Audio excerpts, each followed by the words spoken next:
hermanos, ¿cómo están? Bienvenidos nuevamente a este su programa Catequesis Viviente. Está con ustedes su hermano Roquel Cárdenas. Es un privilegio estar nuevamente con ustedes compartiendo aquí a través de FETV, el canal de la misericordia. Como siempre, ustedes saben, comentando el catecismo de la Iglesia Católica.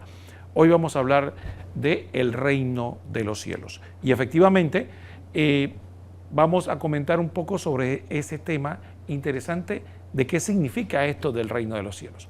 Pero antes de entrar en materia, como siempre, le recordamos la importancia de que todos podamos colaborar para que FETV pueda continuar con la obra de evangelización que lleva adelante. Como usted sabe, FETV es una emisora, una televisora que no tiene fines de lucro, sino que su intención fundamentalmente es llevar la palabra de Dios a todos los rincones del país. Por lo tanto, es importante para nosotros que todos, como una gran familia, colaboremos para que FETV pueda seguir con esta misión. ¿Cómo usted lo puede hacer? Bueno, a mí me gusta siempre, generalmente, decirles que pueden hacerlo de tres modos muy concretos. El primero, evidentemente, ver la programación, porque la hacemos con todo el cariño, con todo el esfuerzo, para que usted pueda edificarse, no por nosotros, sino por la gracia de Dios, que actúa a través de FETV, los contenidos que nos ayudan a todos en el campo personal, familiar, comunitario. Es muy importante esta obra que lleva adelante. Así que conozca FETV y la obra que lleva adelante, que tiene programación para todas las edades, tiene para niños, para jóvenes, para adultos, para todos. Otro aspecto importante también es que necesitamos del aspecto espiritual, la oración. Sin la oración, a nivel personal, a nivel familiar, comunitario, no podemos alcanzar nada, o por lo menos nada importante a la luz de los ojos de Dios.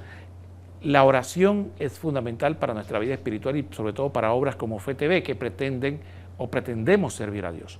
Así que recuerden su oración personal, familiar, comunitaria, pedir por nosotros para que el Señor nos bendiga, nos acompañe y siga acompañándonos en este trabajo que queremos hacer para su honra y gloria. Y finalmente queremos recordarle que FETV también tiene gastos. Ustedes saben que una obra como esta tiene costos de energía eléctrica, comunicaciones, la infraestructura, hay que darle mantenimiento, hay que comprar equipo, hay que pagar salario. Todo eso se hace posible gracias a su apoyo. ¿Cómo usted puede ayudar a FETV? Bueno, puede usar estos tres medios, puede usar las tarjetas Visa, Clave o Mastercard. También puede hacerlo en cualquiera de los tres bancos que tenemos la misma cuenta, se llama así, Fundación para Educación en Televisión, FETV. Te va al banco, por ejemplo, al Global Bank, al Banco Nacional o al Banco General. En las tres puede preguntar, si no se sabe el número de cuenta, yo quiero donar a la Fundación para Educación en Televisión, FETV, y ahí le pueden ayudar. También puede hacerlo a través de banca en línea. Y otro aspecto importante es que recordar que el Banco Nacional, por ejemplo, tiene sucursales a lo largo y ancho del país. En cada cabecera de provincia hay un Banco Nacional. Además, tenemos el Banco General. El Banco General tiene, además de la banca en línea, como los otros bancos, tiene una aplicación que se ha hecho muy popular, que es el Yapi. Y FETV también es parte del Yapi. Entonces, si tiene cuenta del Banco General y tiene un celular y tiene la aplicación del Yapi, simplemente tiene que buscar, no un número celular, sino el directorio. Recuerden, el directorio busca ahí FETV 05 y ahí puede hacer su donación de manera fácil, sencilla. No se preocupe por el tamaño de la donación, no se preocupe. Preocúpese más que todo por el corazón con que lo dé. Muchas pequeñas donaciones hacen una montaña de amor que hace posible que este canal pueda seguir adelante. Dicho esto, vamos a entrar en el catecismo de la Iglesia Católica y le vamos a pedir a nuestra productora que por favor nos ponga el primer numeral que habla de el reino de los cielos. Dice el numeral 541, el reino de Dios está cerca. Después que Juan fue preso, marchó Jesús a Galilea y proclamaba la buena nueva de Dios. El tiempo se ha cumplido y el reino de Dios está cerca. Conviértanse y crean en la buena nueva. Marcos 1:15. Cristo, por tanto, para hacer la voluntad del Padre, inauguró en la tierra el reino de los cielos. Pues bien, la voluntad del Padre es elevar a los hombres a la participación de la vida divina. Lo hace reuniendo a los hombres en torno a su Hijo Jesucristo. Esta reunión es la iglesia, que es sobre la tierra el germen y el comienzo de este reino. Muy bien, aquí tendríamos que efectivamente hacer alguna aclaración. Fíjense, hermano, muchas veces nosotros confundimos qué es el reino, nos preguntamos, ¿qué es ese reino de los cielos? Fíjense, reino de los cielos, reino de Dios, usan la frase de manera indistinta. Tenemos que primero hablar en términos generales. Recordemos, en el aspecto cultural, en el momento ese no había como ahora presidente de la República, sino que los gobernantes eran reyes. Así que hablar de un reino era fundamentalmente un territorio que estaba bajo la soberanía de un rey, y todas las personas que vivían ahí y que estaban bajo esa soberanía tenían que obedecerle, y además tenían que pagar impuestos y todo lo demás, ¿no? que tiene un propio gobierno. Eso es lo que era un reino. Pero ¿qué es esto del reino de los cielos? Bueno, es el reino obviamente que viene de Dios, viene de la voluntad de Dios. Sin embargo, tiene una característica. Como Dios es universal y este reino de los cielos es para los seres humanos, entonces empezamos diciendo que no tiene una demarcación territorial. Sabemos quién es el rey, Jesucristo. Pero entonces, ¿cómo se define este reino? Bueno, este reino, los súbditos se definen no por vivir en una área territorial gobernada o dirigida por el rey, sino por aquellos que voluntariamente se someten su voluntad, y en este caso, hablando del punto de vista de la iglesia, su inteligencia y su voluntad a este rey. Entonces, todo aquel que decide convertirse en siervo, en súbdito, en obediente a Jesucristo, inmediatamente es parte del reino de los cielos, entonces, o del reino de Dios. Entonces Jesucristo, cuando empieza a predicar, el reino de Dios está cerca, sí, está al alcance de la mano, no solo de la predicación de Cristo, sino de aquellos que aceptan esa predicación y por lo tanto deciden seguirlo. Entonces, todo el que decide aceptar la voluntad de Cristo y hacerla propia es parte del reino.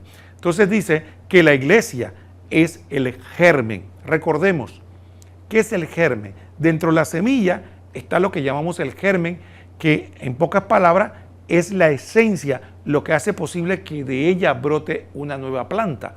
Entonces, ¿qué ocurre? En el mundo, el germen, el inicio o la esencia está en la iglesia. Entonces, todos los miembros de la iglesia somos parte del reino de los cielos y por lo tanto somos aquellos que pertenecemos a este inicio. ¿Por qué germen? ¿Por qué inicio?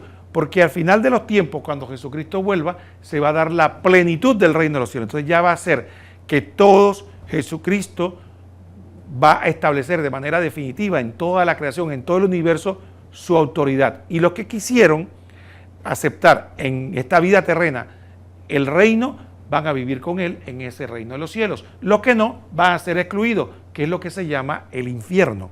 Entonces eso es importante, ven los conceptos. Entonces si hay un gobierno, hay un rey, pero lo importante es cómo yo soy parte de ese reino, cuando yo me apropio. Entonces es importante que debemos de aclarar, usted puede estar bautizado, pero si usted en algún momento decide no obedecer a Cristo, usted mismo se autoexcluye del reino de los cielos, porque el reino de los cielos no es una pertenencia a una organización, no es una especie de, digamos, de inscripción. No, tiene que ser un acto del ser humano de manera individual que decide voluntariamente someter su inteligencia y todo su ser a la voluntad de Cristo. Entonces usted es reino de los cielos. Cuando usted reniega de Cristo por el pecado, por las razones que sea, usted queda fuera del reino de los cielos. Cuando se reconcilia de nuevo con Dios, queda dentro del reino de los cielos. Entonces ven la dinámica importante. Entonces ahí vemos, entonces Jesucristo vino a predicar para que los hombres pudiéramos ser acreedores a ese regalo que Dios nos quiere hacer, que es la plenitud del reino, que se gana a través de esta vida terrena. Ese es el concepto, por eso decía, el reino de los cielos no está aquí, no está allá, está en medio de ustedes. Sí, porque efectivamente todo el que decide obedecer a Dios, ahí en medio está el reino de los cielos. Bueno, vamos a ver el otro numeral, vamos a pedir a nuestra productora que nos ponga el siguiente numeral para que veamos de qué se trata. Miren, el numeral siguiente es el 542 y dice así: Cristo es el corazón mismo de esta reunión de los hombres como familia de Dios. la convoca en torno a Él por su palabra, por sus señales que manifiestan el reino de Dios, por el envío de sus discípulos. Sobre todo, Él realizará la venida de su reino por medio del gran misterio de su Pascua, su muerte en la cruz y su resurrección. Cuando yo sea levantado de la tierra, traeré todos hacia mí. Juan 12:32. A esta unión con Cristo están llamados todos los hombres. Bueno, efectivamente, aquí vemos otro aspecto importante. Recordemos, Dios de un inicio, cuando crea al hombre, lo crea para que entrara en comunión con Él. El hombre se rebela, rompe esa relación y queda esa unión rota por la voluntad del hombre. Recordemos que nosotros tenemos por voluntad divina libre albedrío para poder nosotros amar plenamente a Dios, y para poder amar hay que ser libre, nadie puede amar verdaderamente obligado. Entonces el hombre rompe con Dios. Para poder restablecer esa posibilidad de que perteneciéramos al reino de Dios, es decir, ser súbditos de Dios, ser parte, entonces Jesucristo viene a la tierra y nos da algo más. Ya no solo vamos a ser súbditos, sino que vamos a convertirnos en hijos adoptivos de Dios. Entonces ya pertenecemos no solo al reino, sino que somos familiares del Rey. Somos hermanos adoptivos de Cristo, hijos adoptivos del Padre. Nos hacen familia, y a partir de Cristo, por su reconciliación en su muerte y su cruz, nos permite a nosotros ya sí pertenecer al reino, pero también ya no como extraños, sino como hijos. Entonces, por lo tanto, ya a partir de ahí somos hijos en el Hijo.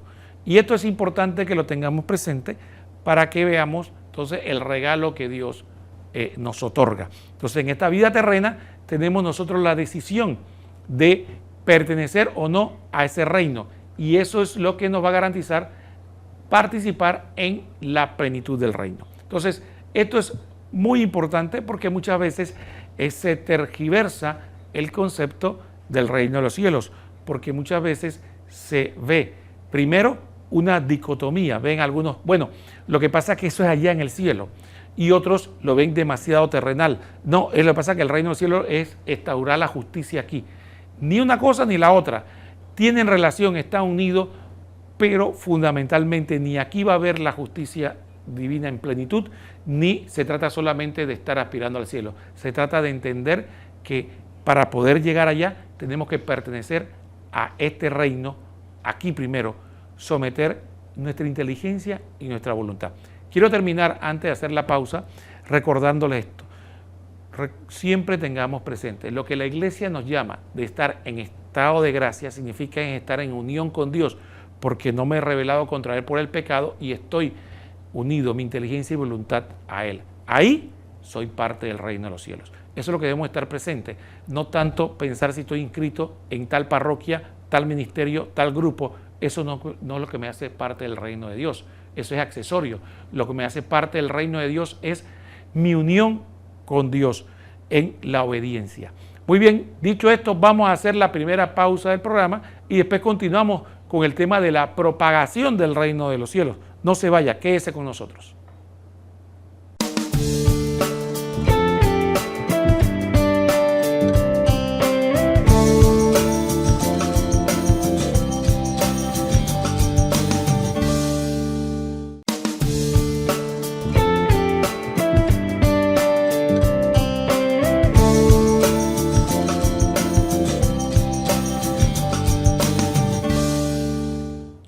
Muy bien, hermanos, estamos de vuelta en su programa Catequesis Viviente y estamos comentando el Catecismo de la Iglesia Católica con el tema del reino de los cielos. Estuvimos hablando en términos generales sobre el reino de los cielos. Ahora vamos a hablar del anuncio del reino de los cielos. Para ello vamos a pedirle a nuestra productora que por favor nos ponga el siguiente numeral que nos habla de este tema. Dice el 543, el anuncio del reino de Dios.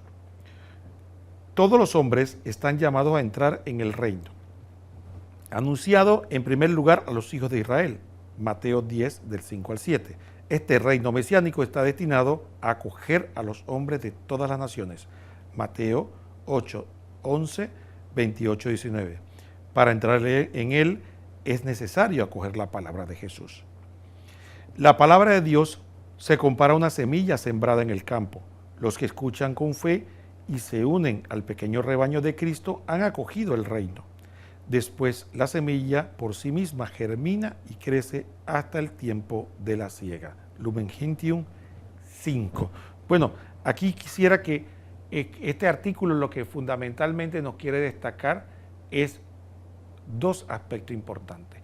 Uno, un concepto que es la acogida, pero el otro es los llamados. Por eso el mismo Jesús dice, muchos los llamados, pocos los escogidos. ¿A qué se refiere esto fundamentalmente en términos generales? Bueno, el reino de los cielos no tiene ninguna preferencia. Fíjense, el reino de los cielos no tiene preferencias. Y esto es importante que lo sepamos porque muchas veces nosotros creemos que el reino de los cielos es para ti, para mí, para los de un país determinado, para una raza, para los que me simpatizan, para los que me parecen más santos. No, el reino de los cielos es para todos, inclusive para aquellos que nosotros podemos pensar que no se lo merecen. Y esto es importante, y eso fue una lección que Jesús nos transmitió. Por eso decía, para todos. En el reino de Israel, cuando se empezó a predicar, que fueron los primeros llamados a la predicación, uno de los escándalos que provocó el accionar de Jesús fue efectivamente que predicó, llamó a la conversión a publicanos, a prostitutas y a pecadores en general.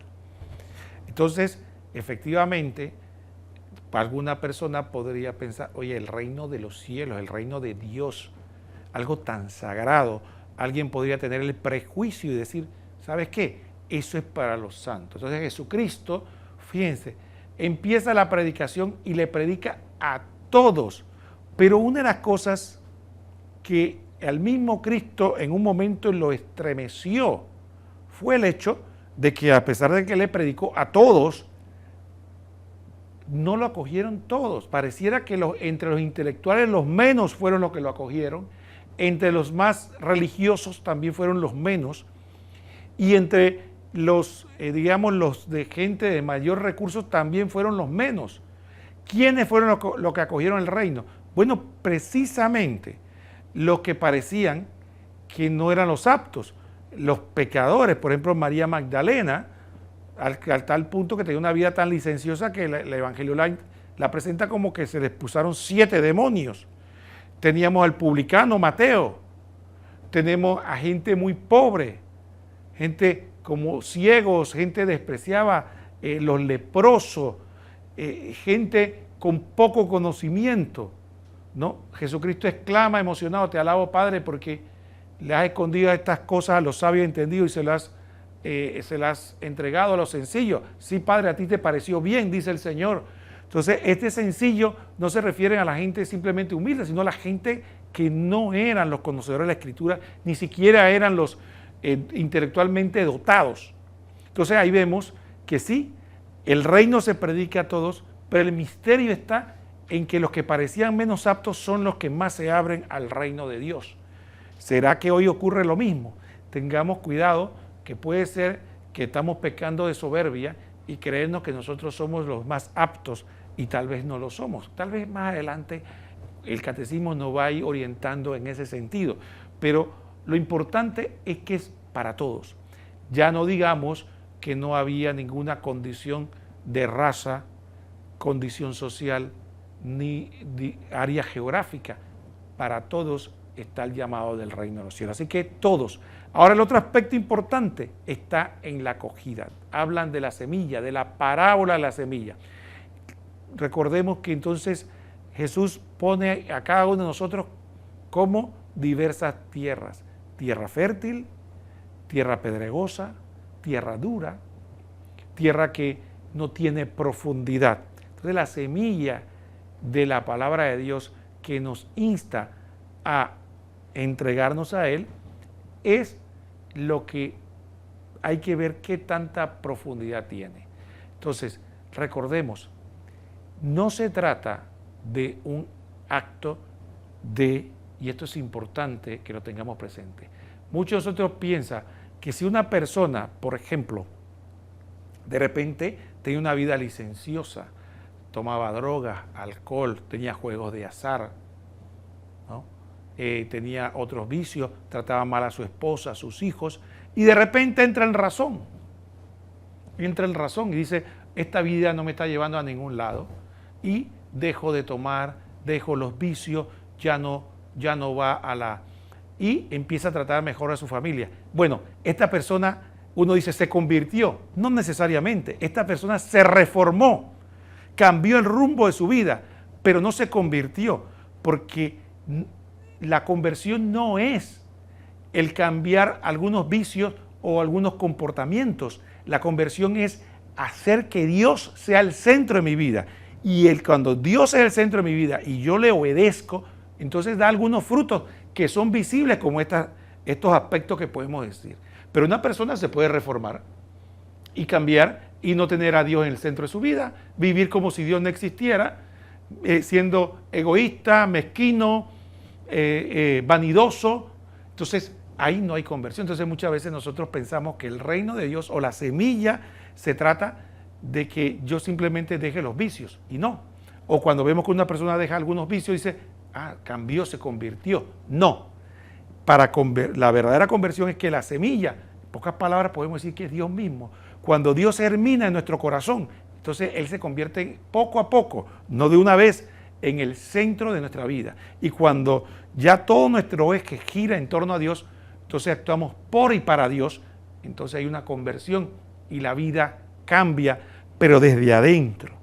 Esa es la conversión. Ese es el reino de Dios que nace en nosotros y que se hace vida a través de nosotros. No necesariamente una reforma moral o fruto de un tipo de voluntarismo de que yo puedo. Eso no es conversión, aunque puede parecerle a muchos. Vamos a pedirle a nuestro productor que nos ponga el siguiente numeral, que también nos abunda un poco más sobre ese tema. Dice el 544. El reino pertenece a los pobres y a los pequeños, es decir, a los que acogen con un corazón humilde. Jesús fue enviado para anunciar la buena nueva a los pobres. La declara bienaventurados porque de ellos es el reino de los cielos. Mateo 5:3.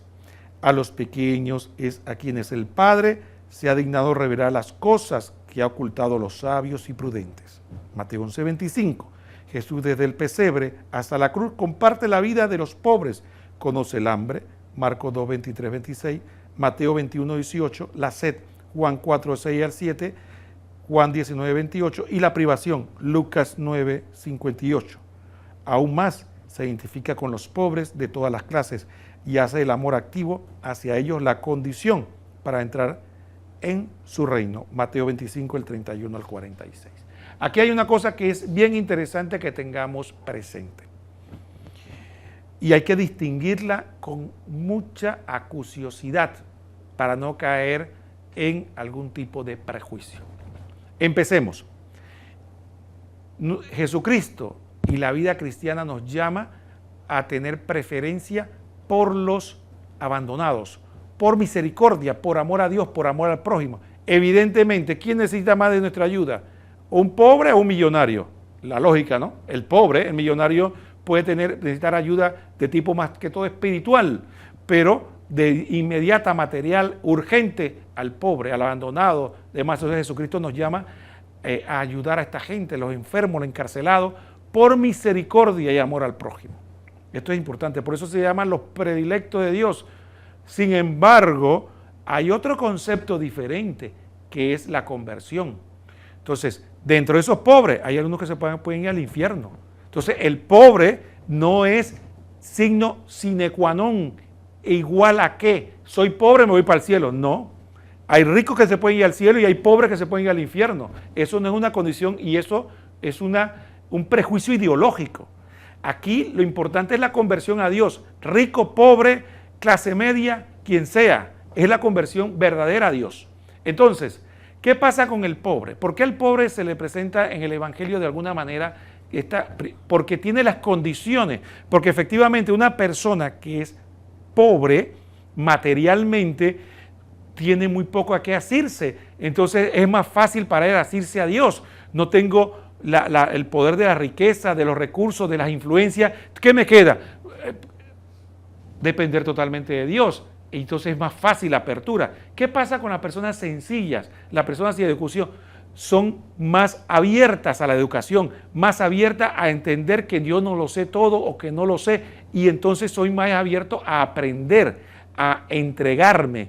Entonces hay una facilidad, una apertura más. Entonces por eso los pobres y los sencillos tienen una facilidad natural que no necesariamente siempre, porque hay pobres vanidosos, orgullosos o que odian a Dios.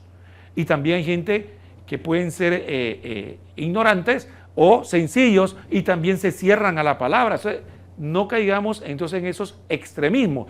También puede haber gente muy brillante. De hecho, en la iglesia hay santos geniales, Santo Tomás de Aquino, San Agustín, gente con una coeficiente intelectual altísimo. Se convirtieron a Dios. Tenemos también gente rica, tenemos a San Luis, por ejemplo, un rey convertido.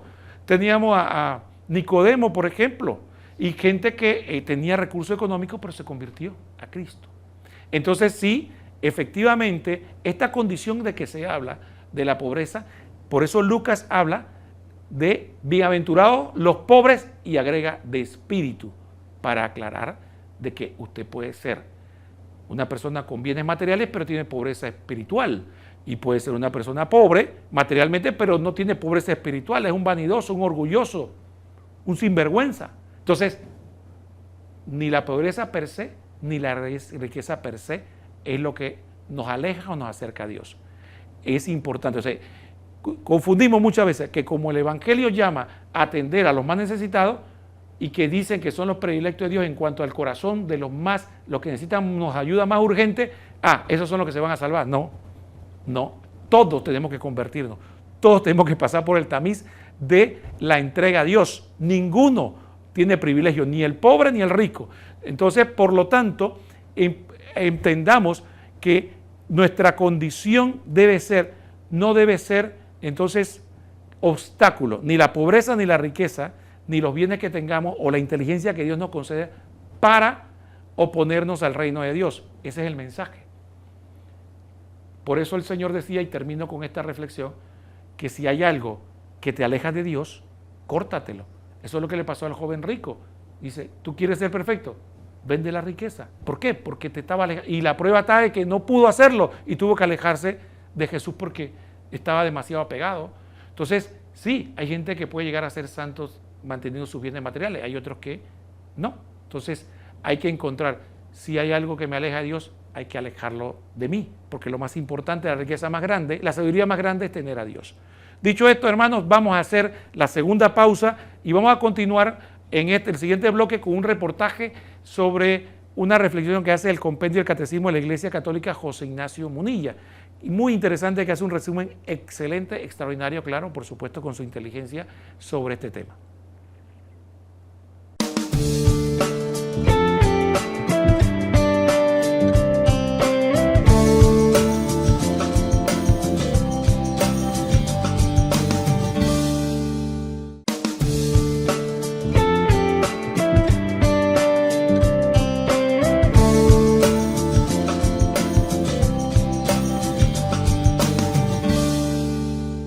Muy hermanos, como lo prometido es deuda, aquí en Catequesis Viviente vamos a continuar con lo que dijimos al terminar el bloque anterior, el reportaje de nuestro obispo José Ignacio Munilla de España, que hace una excelente reflexión del compendio del Catecismo de la Iglesia Católica abordando este tema.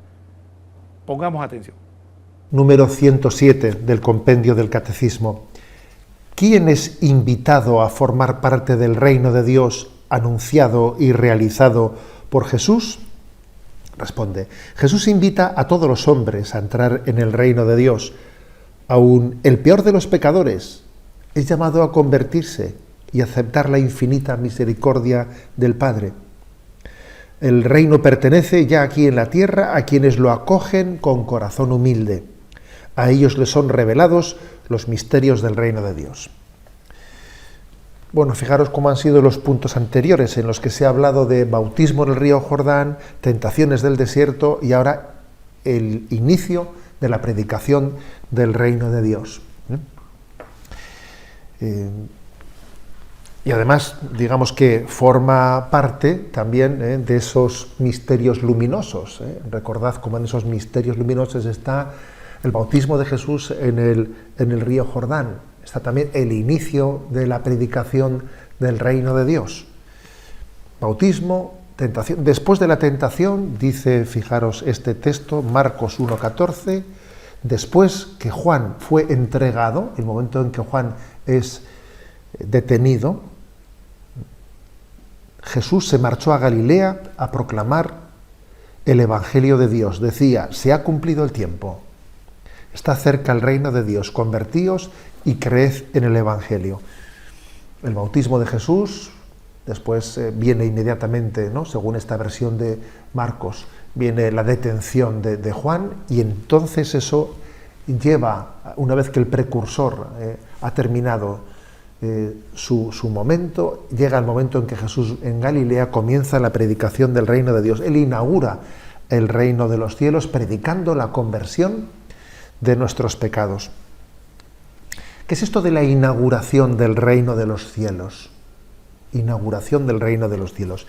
Es el inicio de toda la tarea de Jesús entre nosotros, que es elevar a todos los hombres a participar de la vida divina. Él para esto ha venido. Y para ello comienza a conformar una serie de seguidores. Ellos son el núcleo de lo que es la Iglesia, la cual a su vez es el germen del reino de Dios. Esa Iglesia que Jesús comienza a convocar es el germen del reino de Dios que se va a extender por todo el mundo. Para eso ha venido Jesús. Y para elevar a todos los hombres a la condición divina. Todos están llamados, sin excepción. No se trata de un club de selectos, de un club de privilegiados. No, no es así. De hecho, lo sorprendente es que el pecado, la situación de los pecadores tan prostrada, no le asusta a Jesús. Jesús no empieza a decir, bueno, voy a comenzar por los más buenos, y dejaré para el último mi predicación a los que están más alejados. No, no es así. Él prioriza a los pecadores, a los más pecadores, a los públicamente pecadores. Los prioriza, ¿no?, en la invitación a formar parte de ese reino de Dios. No empieza por los más sabios, no empieza por los más importantes, no, comienza también por los más pequeños. Lo cual también es todo un signo de cómo es ese reino de Dios, porque ese reino de Dios, para poder ser acogido, se requiere tener hambre y sed del don de Dios. La primera de las bienaventuranzas dice, bienaventurados los pobres de espíritu, porque ser pobre de espíritu no es otra cosa que tener puesta nuestra esperanza en el don de Dios, no tener una falsa seguridad, una falsa expectativa en nosotros mismos. Entender que todo lo esperamos de Dios, que solamente de Él puede venir su plenitud. Un pobre de Yahvé, que eso es a lo que se refiere, ¿no?, la primera bienaventuranza, un anahuín, un pobre de Yahvé, es aquel que sabe que solo Dios puede salvarle y tiene puesta su heredad, su esperanza en la salvación de Dios. No es alguien que esté muy seguro de su sabiduría, que ponga su esperanza en que tengo las cosas bien hechas, tengo seguridad en que tal y como he planteado en mi vida, confío en que tendré una buena recompensa porque en mi vida está... No pone su esperanza en sus propias obras siquiera. Es verdad que el Evangelio, fijaros bien, ¿no?, que el Evangelio nos dice que demos frutos de buenas obras. Es verdad que el inicio del Adviento dice que salgamos a recibir a Jesús en la Navidad cargados de buenas obras, dice eso. Pero al mismo tiempo, para entender correctamente esas buenas obras, sin poner en ellas nuestra esperanza, sino poniendo la esperanza no en que tenemos derecho por las buenas obras que hemos hecho, tenemos derecho a recibir la salvación, no, sino que nuestra esperanza está puesta en la bondad de Dios, no en nosotros mismos, no en nuestras obras. Santa Teresita de Lisieux, ella habló de la infancia espiritual. de esa infancia espiritual que confía sencillamente en la bondad del Padre, ¿eh? Incluso ella, en su atrevimiento, llega a decir: yo el día que me presente delante de Dios, no quiero ir con los brazos cargados de las buenas obras que haya hecho en esta vida, porque parece que si tengo los brazos ocupados a ver cómo sostengo todas las buenas obras que he hecho en esta vida, voy a tener los brazos ocupados y no voy a poder tenerlos libres para darle un abrazo a Jesús. Prefiero ir con las manos vacías, dice ella, ¿no?, en su inocencia, en esa explicación del camino de la infancia espiritual. Eso es ser pobre de Yahvé.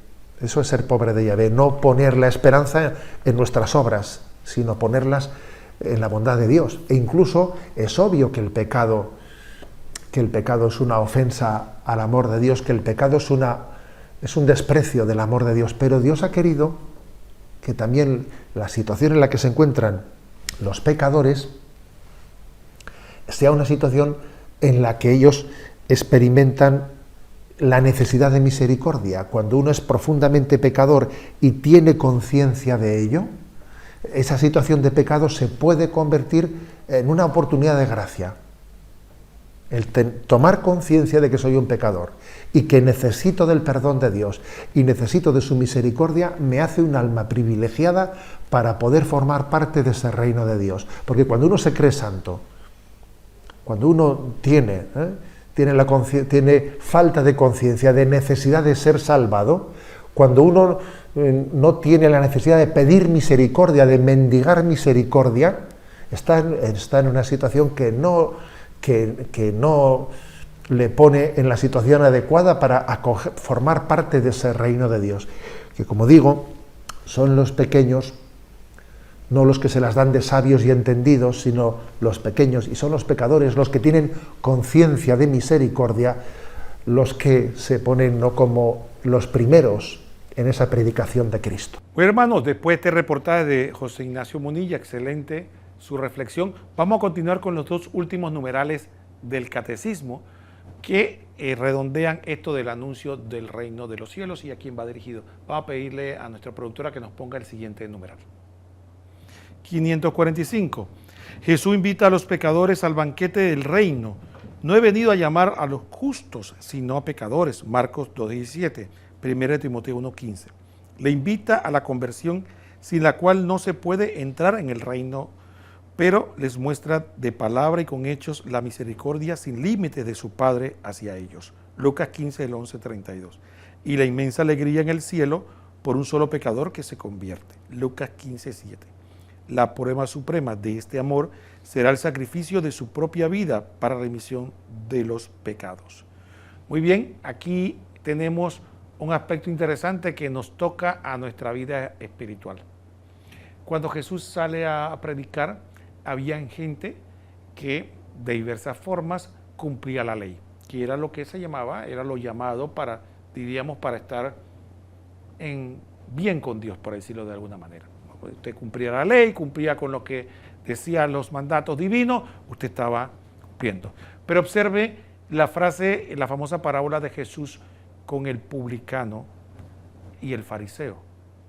El fariseo no era una persona cualquiera, era un cumplidor, el que describe Jesucristo, de la ley. Imagínense, yo le pregunto a usted, ¿cuánto de usted y yo, o los que me escuchan, ayuna 2 veces por semana? No durante Cuaresma, sino todo el tiempo, porque él decía que él ayunaba todo el tiempo 2 veces por semana. A ver quién tiene esa disciplina. A ver quién da el diezmo de todo, hasta del comino, de lo más insignificante, a Dios. Entonces, era un hombre muy disciplinado. Dice que además de eso tenía una vida recta, virtuosa. No tomaba alcohol, no era un borracho, no era un adúltero, etcétera, como él mismo dice. Sin embargo, el publicano tenía una vida licenciosa. ¿Cuál es la diferencia entre el fariseo que se comportaba de esta manera y el otro? Uno decía, bueno, este parece un hombre virtuoso y el otro no. Es precisamente de que el fariseo perdió la conciencia del pecado. Todos somos pecadores, eso lo decimos muy a menudo, pero ¿nos sentimos pecadores realmente o nos sentimos virtuosos? ¿O nos sentimos mejor que los demás? o sentimos que somos más santos que otros. Ese es el punto. Entonces, ¿qué ocurre? Que hay un peligro.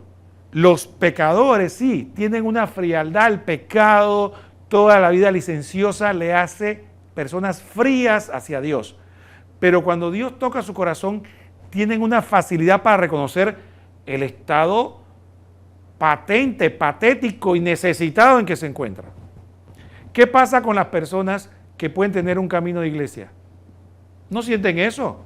Ya tal vez no sienten necesidad de Dios, pero si yo no peco, si yo no mato, no robo, no cometo grandes cosas, yo no hago peculado ni nada de estas cosas, entonces, ¿de qué yo me tengo que arrepentir? Yo estoy bien, me parezco un poco entonces al fariseo. Entonces, cuando Jesucristo llama a la conversión, no hay de qué convertirse si ya yo no tengo nada que convertirme. Entonces ahí vemos que tanto en el pasado como hoy en día ocurre eso. Y eso es el llamado al que nos tenemos que encontrar, ¿no? Es el llamado en que tenemos que encontrar y tenemos que meditar. Porque si la predicación de Cristo es acogida por nosotros que decimos que tenemos un caminar de iglesia, igual. Por eso, ya para cerrar el programa, pongo la siguiente reflexión. Por eso a nosotros nos impresiona cuando vemos un recién convertido, una persona que tenía una vida licenciosa y se convierte a Cristo. ¡Qué devoción, qué entrega! ¿Por qué? Porque tiene patente a flor de piel su necesidad de Dios. Bien, sin embargo, nosotros podemos parecernos al fariseo y creer que ya no necesitamos tanto de Dios, porque hemos llegado a un punto que tenemos cierta virtud. Ese es un veneno para el alma, ese es un peligro, convertirnos en un fariseo. Por eso siempre el reino de los cielos está llamando a los pecadores, a todos, y tenemos que escarbar en nuestro corazón nuestro pecado si no lo vemos y pedirle a Dios que nos dé la gracia de poder verlo para sentirnos como ese publicano, miserable pecador. Ha sido un verdadero privilegio haber compartido con ustedes este programa Catequesis Viviente. Esperamos, si Dios lo permite, vernos todos los lunes a las 10 de la mañana. Quédese con nosotros aquí en la programación de FTV y en cuanto a mí, les deseo a todos que el Señor los bendiga. Hasta pronto.